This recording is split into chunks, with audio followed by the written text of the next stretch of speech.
Hi there, this is a quick screencast to show the features of the Blooket site for both instructors and how to use it as a student. So this is the home page. It's very easy because students can join a game without even logging in, but they can also log in to monitor their progress and also buy these cool icons so that they can be competitive with their classmates and also have a little bit of motivation. As an instructor, obviously you would like to log in so that you can keep track of your sets and host games. So as an instructor, this is what it looks like with my sets. Here's a set that I created. This is my digital artifact for the Blooket site. I had an activity where I wanted my students to create 10 questions based on their vocabulary list. So here is the one that I created, which would look very similar to what the students could make. So if you click host here, you can select a game mode.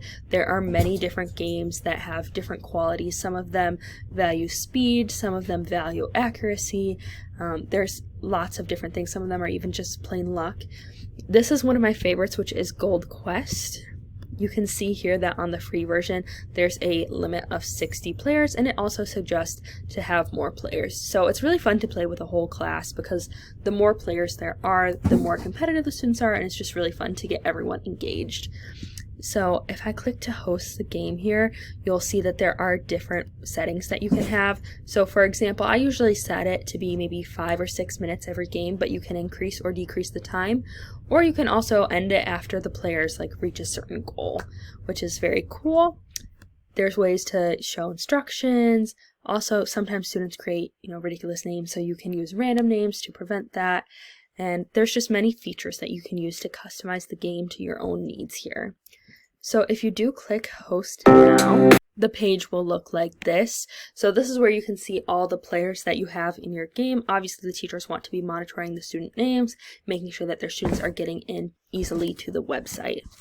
So it also tells the students exactly how to get in. It's very easy. They just go to the Blooket site. They can do it on their cell phone or on the computer. For this tutorial, I'm going to show what it looks like on the computer.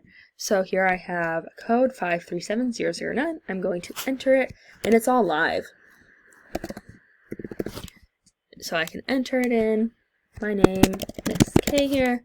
Sometimes I even like to play along with my students just because it's fun, and they like to see you participate too. You get to choose your own icon, and then the host gets to start the game. So I'm going to go ahead and start the game so you can see what it looks like. There's a tutorial of the instructions here. I'm going to go ahead and skip that, and this is what it looks like from a student perspective. So here's one of the questions I made. ¿Cuál no es una verdura? I would look at this and I would say, okay, a job is not a vegetable. I would click it. It tells me that it's correct. I get to choose a chest here, kind of random. This is just one example of the games. I will choose something that I would like, and let me show you what it looks like if I get a question wrong. So this says, ¿Tienes una blank de sopa? I'm going to look here. Instead of saying a soup can, I'm going to say soup trash, which doesn't make sense. It's going to tell me the answer is incorrect, and it's going to tell me what the correct answer is so that I can monitor myself a little bit here. And then I'm going to go to the next question, and it goes on like that. So the game obviously will end after the set amount of time or the goal that the teacher sets. But it's really a fun, motivating way to get all students involved in the class period.